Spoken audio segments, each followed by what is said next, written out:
नमस्कार दोस्तों, मैं उदय राजपूत आपका अपने स्टडी चैनल उदयदीप क्लासेस में स्वागत करता हूं। जैसे कि आपको मैंने पहले इन्फॉर्म किया हुआ है कि हम एमपी पुलिस के लिए मैथ्स पढ़ना प्रारंभ करेंगे। यदि आपने कम्युनिटी टैब पर पोस्टर देखा होगा, वहाँ पर भी मैंने एक पोस्टर डाला हुआ है। वहाँ पर बताया कि हम जल्दी एमपी पुलिस के लिए मैथ्स पढ़ना प्रारंभ करेंगे। और यदि आप टेलीग्राम चैनल पर जुड़े हैं तो मैंने वहाँ भी इन्फॉर्म किया था कि हम जल्दी मैथ्स को पढ़ना प्रारंभ करेंगे, जो कि एमपी पुलिस पर बेस्ड रहेगा। देखिए, एमपी में अभी एमपी कांस्टेबल के लिए कुछ पद मंजूर हो गए, जो कि 4269 है। हो सकता है ये पद आगे जाकर बढ़ जाए और उपचुनाव से पहले पहले आपका एग्ज़ाम करा लिया जाए, या उपचुनाव से पहले इसका नोटिफिकेशन तो कन्फर्म आ ही जाएगा। तो आप इसकी प्रिपेयरिंग करते रहिए। तो आज हम एमपी कांस्टेबल का जो सिलेबस है उसके विषय में चर्चा करेंगे। जैसे कि आपको यहाँ पे देख पा रहा होगा, एमपी कांस्टेबल के लिए मैंने यहाँ पे सिलेबस लिख दिया है, जो कि पिछले सिलेबस पर बेस्ड है। तो इसी प्रकार का सिलेबस रहेगा। हो सकता है आपका एग्जाम पीएचक्यू कराए, तो पीएचक्यू यदि एग्जाम कराता है तो पहले आपका फिजिकल होगा, इसके बाद एग्जाम होगा। जैसे कि पहले पीईबी कराता था, हो सकता है इस बार भी पीईबी कराए। तो पीईबी क्या करता है, पहले एग्जाम कराता है, इसके बाद फिजिकल कराता है। देखिए, यहाँ पे हम जो भी मैथ्स पढ़ेंगे वो एमपी कांस्टेबल और एमपी एसआई दोनों के लिए कॉमन रहेगा।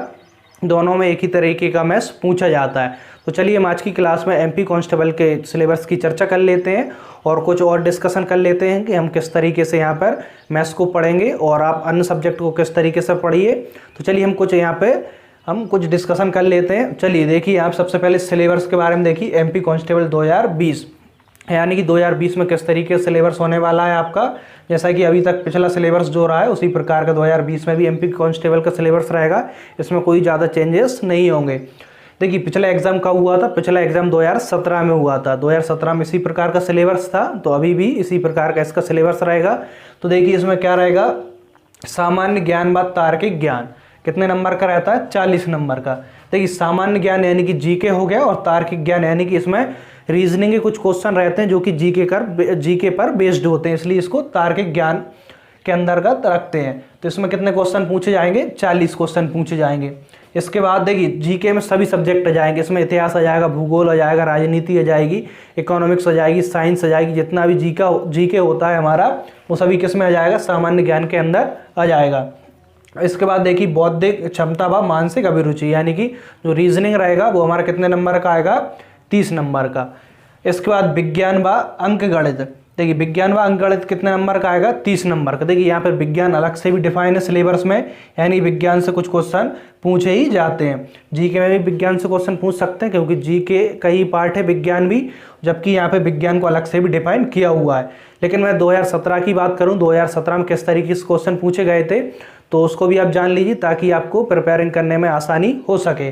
देखिए, 2017 में पैटर्न तो हमारा यही है, यानी कि सिलेबस का जो पैटर्न है वो यही है।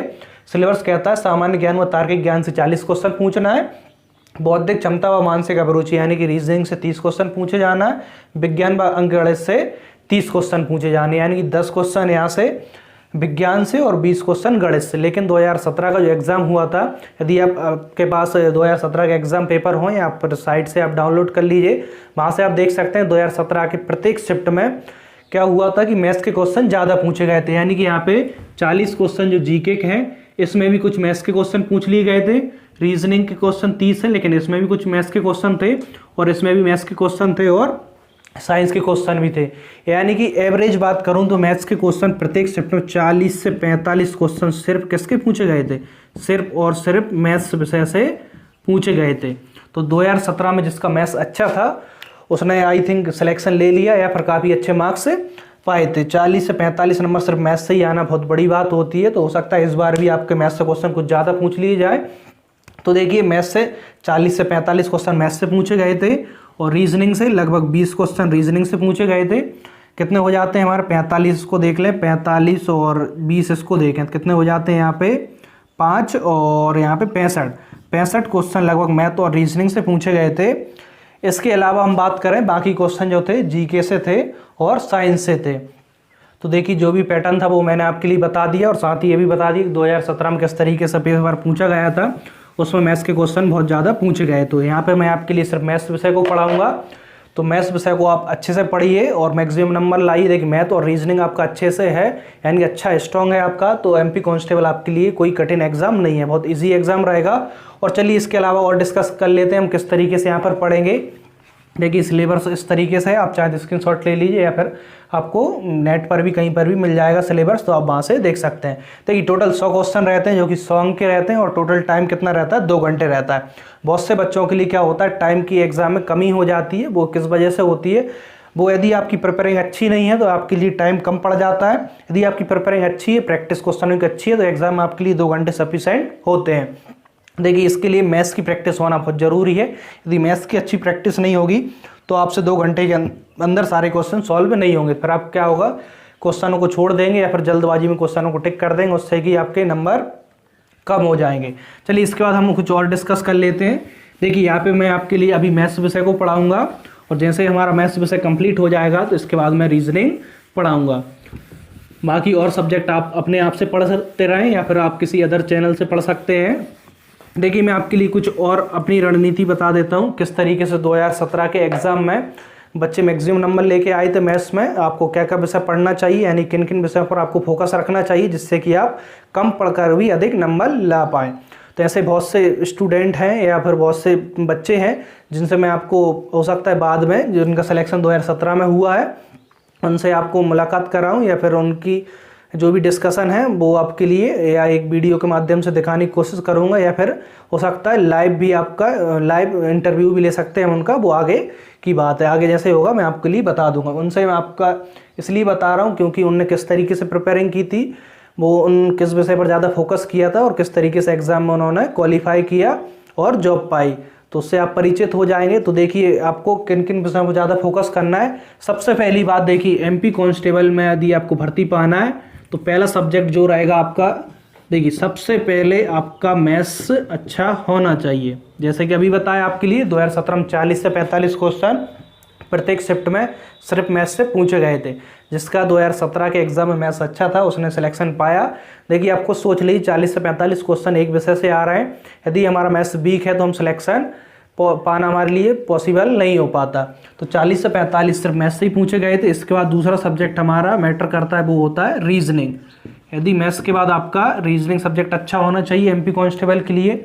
अब इसके बाद देखिए जीके सब्जेक्ट है, जीके में तो सब कुछ आ जाता है, भूगोल, इतिहास, राजनीति, अर्थशास्त्र, सब कुछ आ जाता है, साइंस सब जीके में आता है। लेकिन आपको मेन फोकस किस पे करना है वो देख लीजिए। देखिए पिछली बार क्या हुआ था, मेन क्वेश्चन कहाँ से पूछे गए थे, यानी कि अधिकांश या सारे क्वेश्चन की बात करूँ मैं, सारे क्वेश्चन सिर्फ और सिर्फ एमपी जीके से पूछे गए थे। तो एमपी जीके कोई ज़्यादा बड़ा नहीं है, तो आप इसको इजीली पढ़ सकते हैं। तो एमपी जीके पर आप फोकस रखिए। देखिए बाकी आपके लिए पढ़ना अभी सब कुछ है। देखिए मैं नहीं कह सकता कि आप इस सब्जेक्ट को छोड़ दीजिए, इसको ज़्यादा पढ़ लीजिए, लेकिन जो मेन सब्जेक्ट है उन पर आप फोकस ज़्यादा रखिए क्योंकि इन्हीं से एग्ज़ाम बनता है। तो देखिए एमपी जीके को आप अच्छे से पढ़ लीजिए। इसके बाद मैं चौथे सब्जेक्ट की बात करूँ, देखिए साइंस यहाँ पर अलग से भी डिफाइन है, तो आप साइंस को भी अच्छे से पढ़ लीजिए। एमपी जीके अच्छे से पढ़ना है, साइंस अच्छे से पढ़ना है, मैथ्स, रीजनिंग। देखिए सिर्फ 4 सब्जेक्ट यदि आप अच्छे से पढ़ते हैं तो आपका एग्ज़ाम क्वालिफाई होने के 90% चांसेस बढ़ जाते हैं। देखिए 90% चांसेस सिर्फ इन्हीं सब्जेक्ट से आपका बन जाता है। यदि मैथ्स अच्छा है, रीजनिंग अच्छी है, एमपी जीके अच्छा है और साइंस अच्छा है, तो आप 90% चांस हैं कि आपका सिलेक्शन एमपी कांस्टेबल में हो जाएगा। देखिए ऐसे बहुत से छात्र हैं जिनको मैं जानता हूं जिन्होंने सिर्फ इन्हीं सब्जेक्ट को अच्छे से पढ़ा और काफ़ी अच्छे नंबर लाए। तो आप देखिए यहाँ पे इन सब्जेक्ट पर ज़्यादा फोकस रखिए, बाकी आप सभी सब्जेक्ट को पढ़ते रहिए थोड़ा थोड़ा कर, लेकिन मेन सब्जेक्ट जो है इन पर फोकस ज़्यादा रखिए। तो चलिए हम इसके बाद अब डिस्कस कर लेते हैं मैथ्स की। यहाँ पर मैं आपके लिए अभी मैथ्स पढ़ाने वाला हूँ। इसके बाद यदि मैथ्स हमारा जल्दी होता है तो इसके बाद हम रीजनिंग विषय को पढ़ लेंगे। देखिए मैथ्स में थोड़ा सा समय लगेगा क्योंकि मैं मैथ्स को नहीं चाहता कि आपको जल्दबाजी में या फिर उतना ही टॉपिक पढ़ाऊँ जितना कि जल्दी हो सके। मैं नहीं चाहता, मैं चाहता हूँ कि आपको पूरा पढ़ाऊँ, अच्छे से पढ़ाऊँ, चाहे थोड़ा सा हमारा समय अधिक लग जाए। तो देखिए मैथ्स को किस तरीके से पढ़ेंगे उसको देखिए। सबसे पहले हम देखिए मैथ्स को स्टार्टिंग से पढ़ना प्रारंभ करेंगे, यानी कि नंबर सिस्टम से पढ़ना प्रारंभ करेंगे। देखिए मैं यहाँ पे मान के चल रहा हूँ आपको मैथ्स में कुछ भी नहीं आता, भले आपको कुछ आता है वो बात की बात है, लेकिन मैंने यहाँ पे मान के चल रहा हूँ आपको मैथ्स में कुछ भी नहीं आते, यानी कि आपको जीरो से पढ़ाना यहाँ पे प्रारंभ करूँगा। सबसे पहले हम यहाँ पे नंबर सिस्टम से पढ़ना प्रारंभ करेंगे। नंबर सिस्टम जिसको हम संख्या पद्धति कहते हैं। अब देखिए नंबर सिस्टम से पढ़ेंगे और धीरे धीरे जो भी हमारे टॉपिक रहेंगे नेक्स्ट पढ़ते जाएंगे। अब देखिए हम टॉपिक को कैसे पढ़ेंगे, पूरा चैप्टर वाइज पढ़ेंगे। और चैप्टर में कैसे पढ़ेंगे, पहली 1-2 क्लास में जितनी भी रहेंगी, पहले हम इसके कॉन्सेप्ट क्लियर कर लेंगे, जो भी फॉर्मूले कॉन्सेप्ट रहेंगे।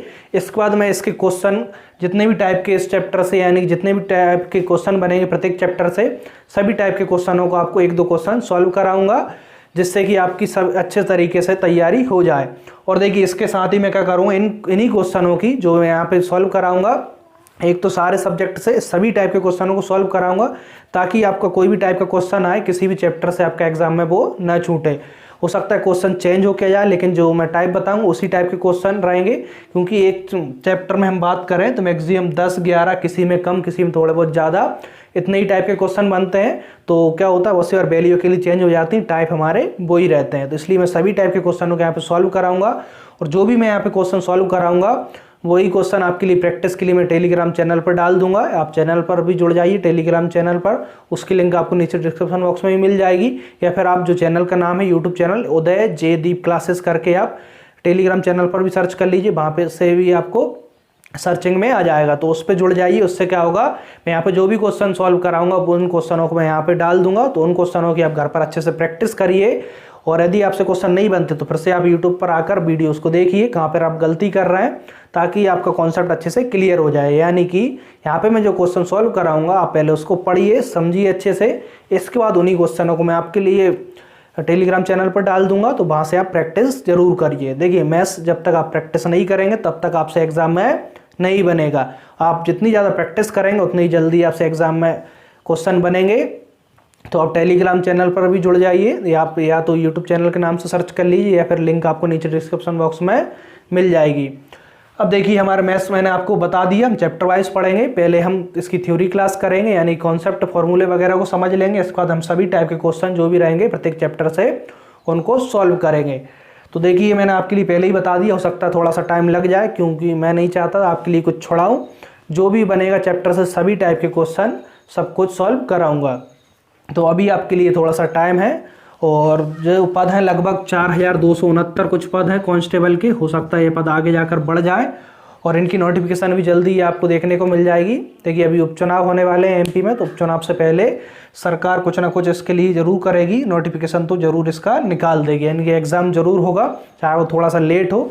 तो अभी हमारे पास पर्याप्त समय है, तो इसकी तैयारी में आप लग जाइए। और आप कौन सी बुक से क्या पढ़ें, इसके लिए आप चाहते हैं मैं आपके लिए सजेस्ट करूं, तो आप टेलीग्राम चैनल पर जुड़ जाइए। तो वहाँ पे मैं आपको बता दूंगा किस बुक से आप कौन सा सब्जेक्ट पढ़ सकते हैं। देखिए मैथ्स की बात करूं तो मैथ्स में यहाँ पे पढ़ाऊँगा, आप चाहें तो किसी बुक से पढ़ सकते हैं। आप देख लीजिए बहुत सारे चैनल हैं, उन्होंने बताया हुआ किस बुक से पढ़ना चाहिए किन से नहीं पढ़ना चाहिए। यदि आप मेरी राय जानना चाहते हैं तो आप नीचे कमेंट बॉक्स में पूछ लीजिए, मैं आपको टेलीग्राम चैनल पर बता दूंगा, या फिर नेक्स्ट किसी वीडियो में यहाँ पे बता दूँ किस विषय से किस बुक से आप कौन सा विषय पढ़िए। देखिए मैथ्स की मैं यहाँ पे बात करूँ, देखिए मैथ्स जो मैं यहाँ पे पढ़ाऊँगा वो बहुत ही अच्छे से और बहुत ही क्लियर पढ़ाऊँगा। यदि आप सिर्फ और सिर्फ यहीं से मैथ्स को पढ़ते हैं और इन्हीं क्वेश्चनों की अच्छे से प्रैक्टिस करते हैं, तो मैं आपके लिए श्योरली बोलता हूँ 90 से 95% मार्क्स आप एग्ज़ाम में एमपी कांस्टेबल या एसआई में 90 से 90% मार्क्स मैथ्स से जरूर लेके आएंगे। देखिए मैं किस बेस पर बोल रहा हूँ कि आप 90 से 95% मार्क्स से लेके आएंगे, क्योंकि मैंने खुद ने बहुत सारे एग्ज़ाम दिए हैं और बहुत सारे एग्ज़ामों मैथ्स में मैं आउट ऑफ आउट यानी कि 100 में से 100% नंबर लेके आया हूँ। यदि आप मेरे को पर्सनली जानते हैं तो आपको पता होगा कि मैथ्स में मैं मैक्सिमम नंबर लेके आया हूँ, यानी कि आउट ऑफ आउट बहुत सारे एग्जाम में मैं आउट ऑफ आउट नंबर लेके आया हूँ। या फिर जितने भी एग्ज़ाम दिए हैं मैंने लगभग उनमें मेरे 100% आउट ऑफ आउट मार्क्स ही आए हैं। कुछ एग्ज़ाम ऐसे हैं जिनमें आउट ऑफ आउट ना आकर थोड़े बहुत कम ज़्यादा आए हैं, लेकिन मैंने मैक्सिमम एग्ज़ाम दिए हैं। मैक्सिमम एग्ज़ामों में मैं 100% नंबर मैथ्स में लेके आया हूँ। हो सकता है और सब्जेक्ट में मेरे कुछ नंबर कम आए हैं, लेकिन मैथ्स में मेरे मैक्सिमम नंबर ही आए, यानी कि 100% में से लगभग 100% ही नंबर मेरे आए हैं। और बहुत जल्दी, स्टार्टिंग में मुझसे भी मैथ्स नहीं बनता था, लेकिन मैंने धीरे धीरे अपना मैथ्स अच्छा किया, इसके बाद मुझसे मैथ्स के क्वेश्चन बनने लगे। तो इसलिए मैं आपके लिए यहाँ पे 100% गारंटी दे सकता हूँ कि आप यदि मैथ्स जो मैं यहाँ पे पढ़ा रहा हूँ, यदि सिर्फ इन्हीं क्वेश्चन हो, इनके अलावा आप कोई क्वेश्चन मत पढ़िए, आपकी मर्जी, आप पढ़ना चाहते हो तो बिल्कुल पढ़िए, लेकिन आप सिर्फ इन्हीं क्वेश्चनों को पढ़कर इन्हीं की अच्छे से प्रैक्टिस कर कर एग्जाम देते हो तो आपके 90 से 95% नंबर मैथ्स में बिल्कुल ज़रूर आएंगे। देखिए इसके अलावा हम मैथ्स में और किस तरीके से पढ़ लेंगे, और देखिए, यदि आपका कोई भी सुझाव हो तो आप कमेंट्स बॉक्स में मुझे ज़रूर बता सकते हैं, मैं आपका सुझाव ज़रूर लूँगा और जो भी हो सकता है आपके अकॉर्डिंग उसको और चेंज करने की कोशिश करूँगा। तो आज के विषय में, आज की क्लास में हमने सिर्फ एमपी कांस्टेबल 2020 में जो सिलेबस है उसके विषय में चर्चा की और किस तरीके से हम यहाँ पर पढ़ेंगे और आपको किस तरीके से प्रिपेयरिंग करना है, किन किन सब्जेक्टों को आपको ज़्यादा फोकस देना है, उनके बारे में यहाँ पे हमने चर्चा की। हो सकता है एक दो दिन बाद हमारी क्लास कंटिन्यू हो जाएंगी, जिसमें कि हम नंबर सिस्टम से पढ़ना प्रारंभ कर देंगे। तो आप जुड़े रहिए। यदि आपने अभी तक चैनल सब्सक्राइब नहीं किया, चैनल को सब्सक्राइब कर लीजिए। टेलीग्राम चैनल पर नहीं जुड़े हैं तो नीचे डिस्क्रिप्शन बॉक्स में लिंक मिल जाएगी, वहाँ से आप टेलीग्राम चैनल पर भी जुड़ जाइए ताकि आप अच्छे से कनेक्ट हो पाए। तो ठीक है, आज इतना ही कहना थी। देखिए, एमपी कांस्टेबल और एसआई दोनों एक जैसे हैं, यानी कि सिलेबस तो कुछ अलग है, लेकिन मैथ्स के एक जैसे क्वेश्चन दोनों में पूछे जाते हैं। दोनों एग्जाम व्यापम लेती आई अभी तक। तो एमपी, एसआई और कांस्टेबल दोनों में एक ही तरह के क्वेश्चन मैथ्स से पूछे हुए आते हैं। तो आई होप आप मेरी बात समझ गए होंगे। तो आप जुड़ जाइए और नोटिफिकेशन को ज़रूर आप ऑन कर लीजिए, जिससे क्या होगा, जब भी क्लास आएगी तो आपकी उसकी नोटिफिकेशन आपके लिए मिल जाएगी। आप अपने दोस्तों को भी जोड़ लीजिए। तो ठीक है, यहाँ पर हम आज की क्लास यहीं पर समाप्त करते हैं। इसके बाद हम 1-2 दिन में क्लास को कंटिन्यू करना प्रारंभ कर देंगे। तो ठीक है, आज के लिए इतना ही। धन्यवाद।